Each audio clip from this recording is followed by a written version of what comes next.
We are live on the Drive Home Show. It's not really live. I mean, right now it's live, but you're not listening to it live. So we're heading home from work. That's what we do. That's what we do on the Drive Home Show. We head home from work.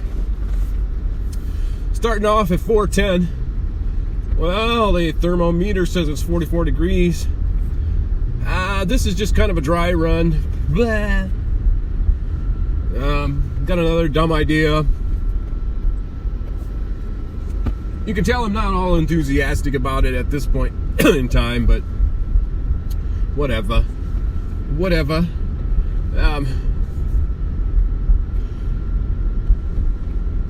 Started talking yesterday about the RC cans, and we're going to continue that today. We're going to actually hoping to turn this into a video episode. I don't know. Legacy, Subaru Legacy. We're looking over the snowbank of death. Why do I see a lot of orange signs and cones? It's not construction season yet. Did I tell you it was 44 degrees? It's 44 degrees. It's another sunny day. It's third 40 plus day in a row.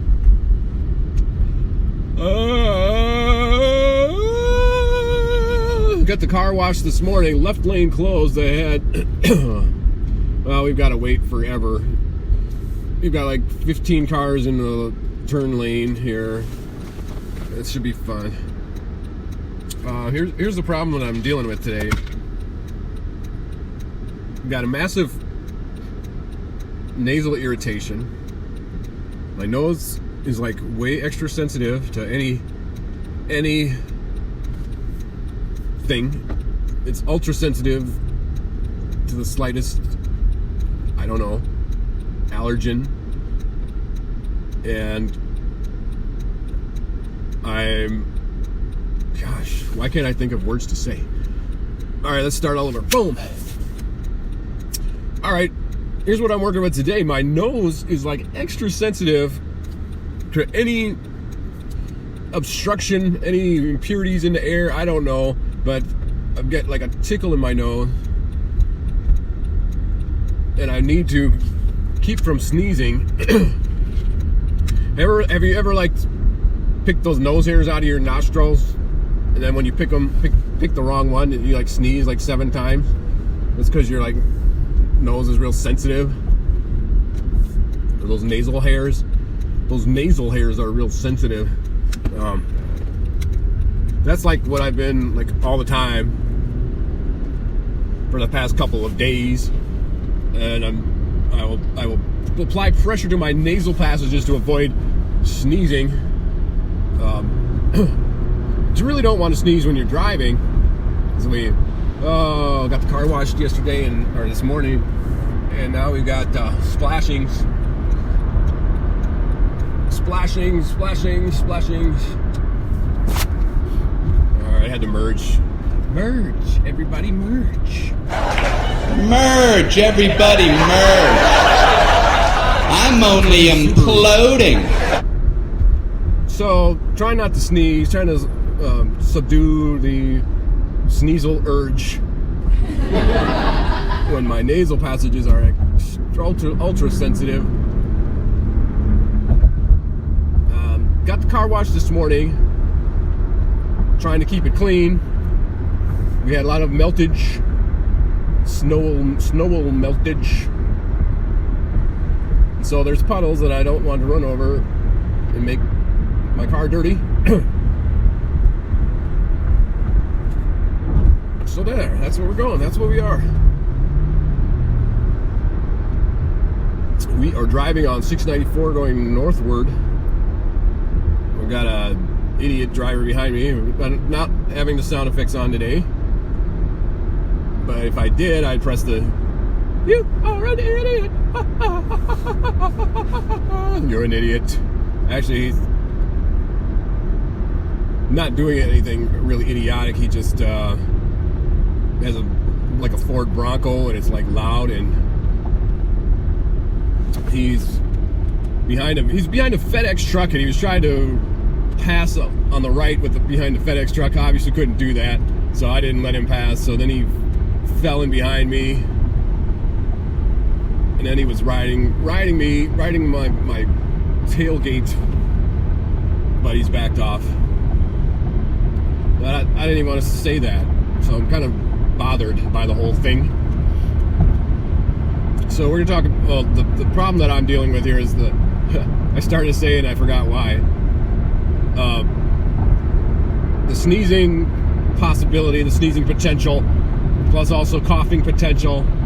The fact, combined with the fact that I'm talking, irritating my throat, which would further constitute a desire to moisten my lozenges. What the heck? Soothe my throat with a nice cold swallow of water. I don't have any water. I just have a tiny bit. So that's what I'm dealing with. Yesterday we started talking about the RC cans. And my goal was to tell stories about that, just to try to get across the feeling, the sentimental aspect of those RC cans. When you look at them, you see pictures of them now, they just look like blue pop cans with ugly pictures on them, but they trigger a memory for me. Trying to collect all of the cans, all of the players, it was a thrill for Todd and I. Well, I can't speak for Todd, but we did it together. Tried to get all the players. I don't know if we had a checklist. I'm pretty sure we didn't, but I know we knew which ones we already had, and we were trying to collect, the ones that we didn't have. So here's what we would do. We'd go to the Brooks Soubrette. Excuse me. This phlegm is loose. We'd go to the Brooks Soubrette on the corner. I don't even know the streets. It was like County Road B and something. We go. I don't know where we got all the money. Probably from just doing paper route. Todd had a little bit of money, and then Steve would give me money for doing his paper route. But we go to the Brooks Soubrette. We buy a 6-pack of RC Cola. We go look at the 6 players on the cans in the cooler, in the refrigerator section there. We would be like, oh, I got that one, but oh, I need those. Oh, but then there's another 6-pack here that has a couple that I need. So we would go ask the worker. Now, how old? We're like 10 years old here. We ask the worker or the manager or whoever is working at the store, like, can we go mix up the 6-packs to make a 6-pack of the cans that we want? And they always would say, sure. Hey, are you kidding me? I'm already past Matamidi. You gotta be kidding me. That's ridiculous.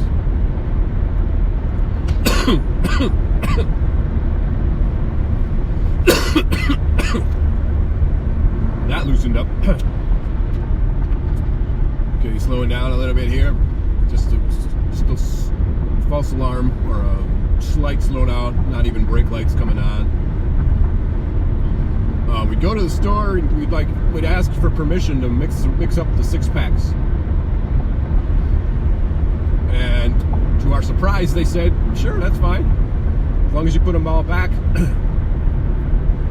So we'd go and we'd pull all the cans out of the 6-pack ring, and we knew how to put them back on. As long as you have like one still on, you could put the other ones back in.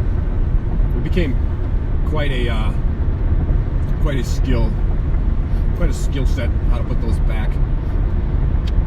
Let's say we needed like Bill Russell. This 6-pack here had Ken Singleton and Gaylord Perry, and we needed those two, but the rest of the 4 we already had, like Thurman Munson and Catfish Hunter and those guys. So we'd go pull off the ones that we needed and put them into one. So we get a 6-pack of all brand new cans. That's what we would do. That was one, but that wasn't so gratifying because we had to go buy those. The more gratifying way to build up our collection was to find the cans. A lot of times we did not have money just to, buy that many cans of pop all the time. So this story here is one of my favorites. It's got to be 1977, 4th of July. We went with Todd's family to Wakefield Park, and we rode with Todd's mom. We didn't have a car at the time, and so we kind of had a family outing together. Me, Steve, and Jackie, and Todd, Eric, and Randy, my mom, and Todd's mom riding in the car. We're driving, and going to Wakefield Park, and we're looking out the window, and like there's an RC can on the road as we're driving. Oh, look, there's an RC can. So after we get to the park, Todd and I walk, retrace the tire tracks, go all the way back to find the RC can. And to be honest, I can't remember if it was. I think it ended up being a duplicate, a double, and I think it ended up being dented. That was the bummer when you found a can that was dented. If it was one that was a double and it was dented, you just threw it. You just left it. If it was one you needed and it was dented, well, then you would try to do some things. You try to poke out the dents, try to make it as undented looking as you could possibly do it, and that would suffice until if you got another one that was a better condition, well then that's the one you'd use. But if you had a dented one that was like a Pete Rose or something, that's something you really needed, Al Oliver or Greg Luzinski, well then you try to make it look like it wasn't dented.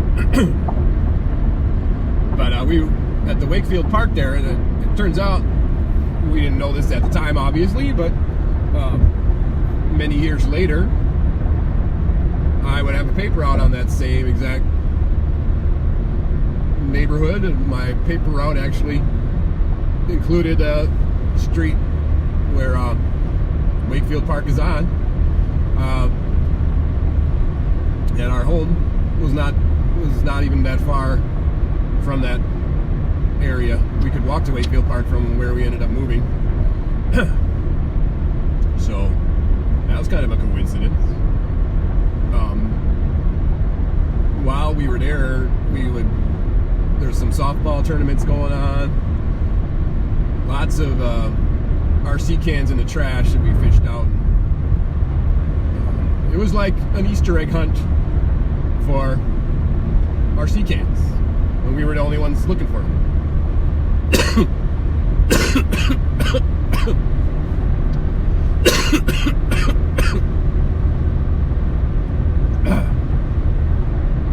Yeah, this is going to be a real good show, huh? Well, this is just practice for no sound effects. Okay, it's 4:28. We're coming up to the freeway time. 35W, 4 minutes, 4:28. So I guess we're not ahead of schedule, but it sure feels like we went really super fast.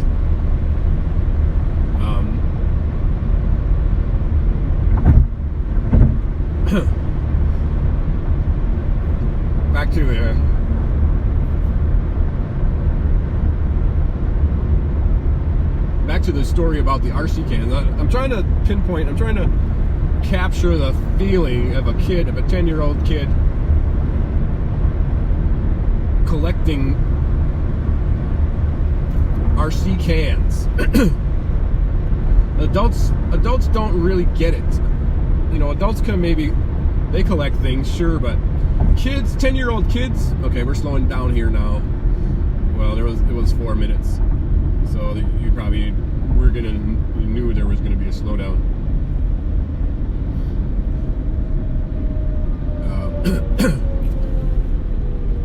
Probably even you could probably even hear that truck slow down. You're a 10-year-old kid and you're collecting cans. You sit and stare at them. Okay, there's nothing really spectacular about these cans. They're not MLB licensed, so they could not have the team logos like on the hats. They could not show like part of the uniform. So it's just like a head of a baseball player, and the picture was like black and white. It was not color. The can was color like blue, but the picture on the can was like black and white. If it was wearing a baseball hat, the logo of the team was blacked out, so you couldn't see it, which is like the ultimate insult. And yet and still, we still loved collecting these cans.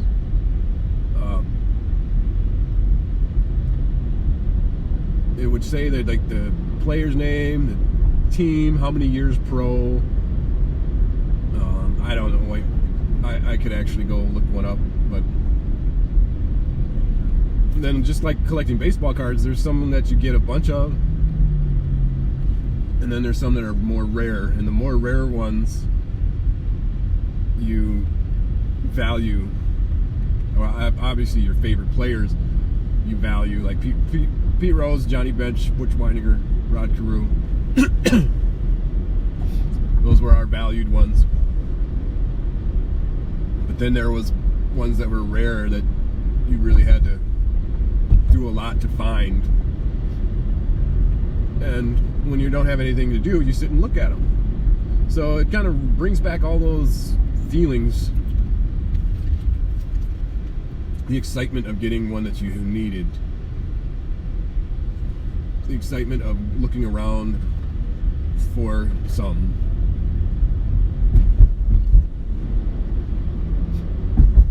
I mean, it was 40 years ago.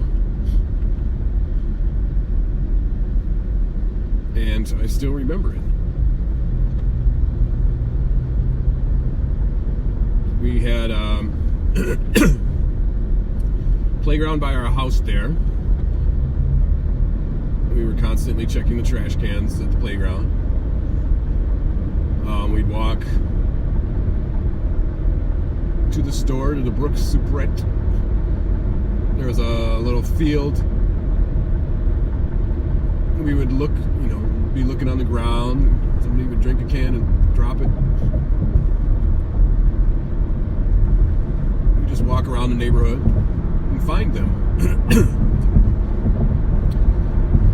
Well, I'm not making my point very well, but crossing 35W right now. It's 4:33. What time did it? 4:28, so it's 5 minutes. 4:34. But your time sure is going by fast. I guess time flies when you're trying to think of something to say.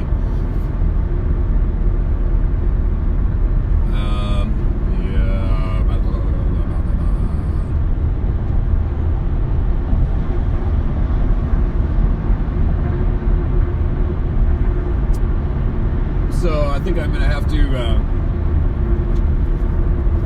come up with a better way to talk about this if this is gonna be a video.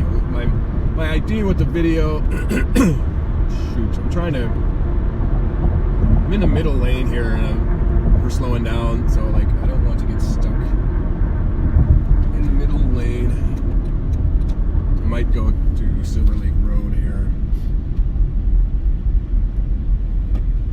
I just merged to the right lane, or changed lanes. I'm in the right lane now. I'm gonna get off on Silver Lake Road.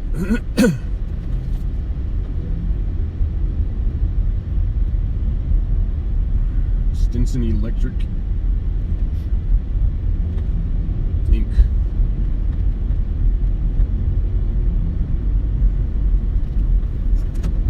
Opening the sunroof.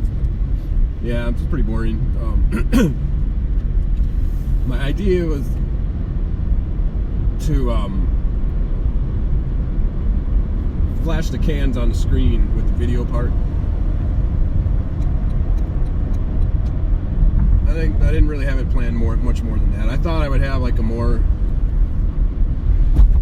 stories. I only remember the one about the Wakefield part, like trying to find RC cans, and so yeah, this one I got Rusty Staub.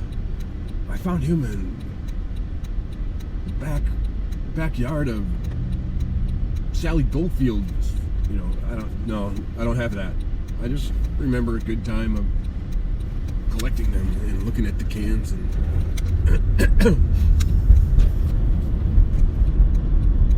I don't know where I got each one. I do remember going to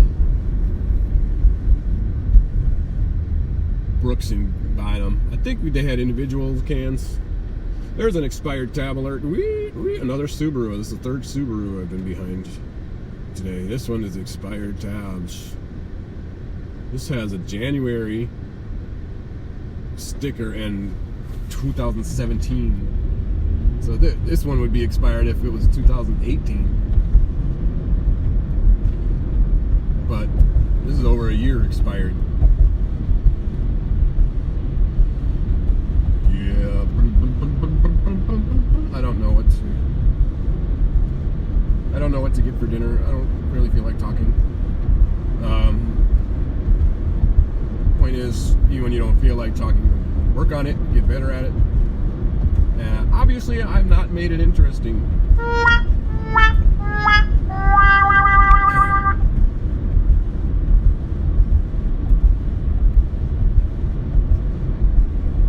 We're almost done with the show, though.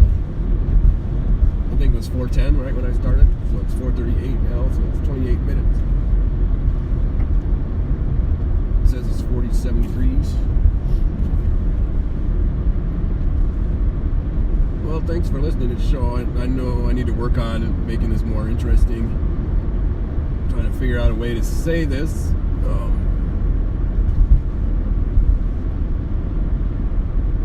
Trying to give my thoughts a voice of how cool those cans were,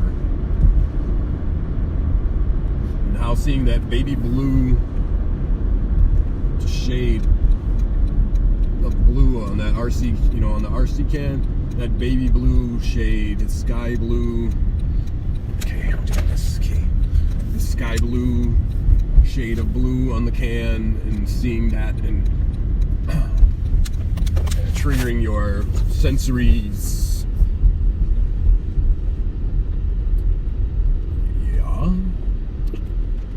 We're at the store. We're trying to find a parking spot on the side of the grocery store. There ain't none, so I'm gonna go around front here. Looks like this store is busy. I don't know what to get, and I really don't want to go in here. I don't really know what to do here because this lot is full. I really have no interest in going into this store, so I think I'm gonna pass. I didn't forget about you, I just don't feel like talking. Well, that's gonna be it for this drive home show.